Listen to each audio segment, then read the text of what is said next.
So additive இன்வர்ஸ்னால் என்னன்னு first understand பண்ணிப்போம். இப்போ நம்ம வந்து ரேஷனல் நம்பர்ஸ் எப்படி இருக்கும்னு நமக்கு தெரியும். A/Bன்னு இருக்கும். இதை நான் எடுத்துக்கிறேன்னு வச்சுக்கோங்களேன். இதுக்கு அடிட்டிவ் இன்வர்ஸ் இருக்கா அப்படின்னு கேட்டாங்கன்னா, அடிஷன்றதுனால அடிஷன் ஆப்ரேஷன் நான் போட்டுக்கிட்டேன். அடிட்டிவ் இன்வர்ஸ்னால் என்ன மீனிங்னா, இதோட ஒரு நம்பரை நான் ஆட் பண்ணணும்.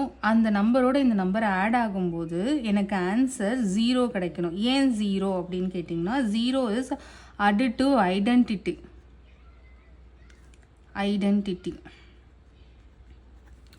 அடிட்டிவ் ஐடென்டிட்டினா என்ன நம்ம பார்த்துருந்தோம் இல்லையா? ஐடி கார்டு, அதுதான் ஞாபகம் வரணும்னு சொல்லியிருக்கேன். ஐடி கார்டில் நம்மளை அப்படியே ஃபோட்டோ எடுத்து கொடுத்துருப்பாங்க. அதே மாதிரி தான் ஐடென்டிட்டி. ஒரு நம்பர் வந்து ஐடென்டிட்டின்னு எப்போ சொல்லுவோன்னா, நம்ம எடுத்துக்கிட்ட நம்பரை அப்படியே நமக்கு திரும்ப கொடுக்கணும், எந்த மாடிஃபிகேஷனும் இல்லாமல். ஒரு ஃபோட்டோ காப்பி எடுத்த மாதிரி அப்படியே கொடுக்கணும்.